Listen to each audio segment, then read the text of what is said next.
Can I have your attention up here? You back in the back in the cowboy hat, you want to pipe down for just a few minutes and pay attention up here? We have a story to tell you that you're not going to want to miss.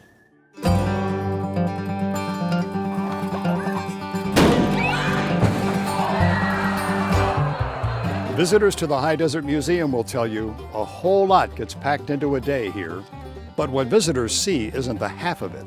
And tonight, we're going to take you behind the scenes and give you a peek at what it takes to keep this amazing place humming. When visitors come into the museum, it is seamless and the scenery is contemplative, but behind the scenes, it's a symphony of moving parts that moves elegantly at times to make sure that our exhibits look amazing, that the wildlife are available for our visitors, and creating the content that connects them to our mission. Exhibits are a key part of that mission, so that's where we'll begin our tour. In addition to our 2 permanent indoor exhibits, we open 9 fresh exhibitions every year. They don't come together quite as quickly as this one appears to. Each one takes months to research, develop, and install. Beyond what the public sees, there are thousands of historical treasures tucked away in our vault. They're meticulously cared for and archived by staff and volunteers. Oh, he's saying hi there. And then there's our living collection, nearly 200 mammals, birds, reptiles, amphibians, and fish.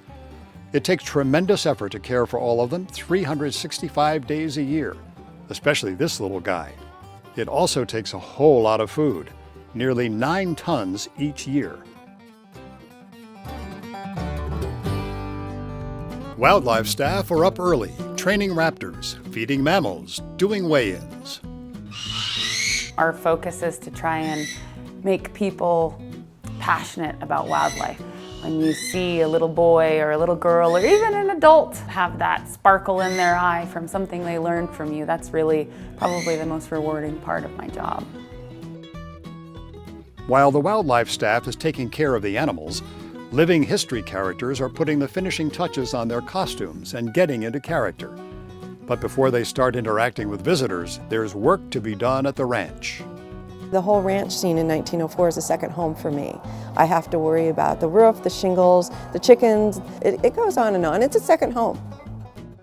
You have traveled back in time. Where are you from? Georgia. Creating connections to the past is exactly what Don Kerr hoped for when he approached Mike Hollern of Brooks Resources some 35 years ago. Don had what Mike refers to as a weird idea for a museum. Usually when people come with kind of harebrained ideas, they kind of lose interest and go away. But he kept coming back. And I was particularly interested in his approach to using the High Desert Museum as a place that would mediate natural resource disputes, that come up with those proverbial win-win solutions.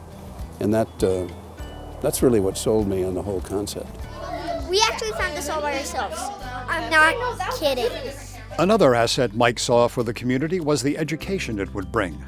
Bend back then was really still a blue-collar town, a lumber town, and there was not very much cultural activity going on. And what the museum did was to add something that visitors, people who wanted to, or ultimately considered moving and did move their businesses to Bend or Central Oregon, said, hey, this is kind of cool.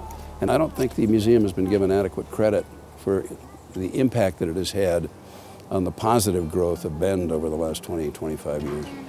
It's very fun building squid. The most rewarding part of my job might be the thank you notes that I get from kids.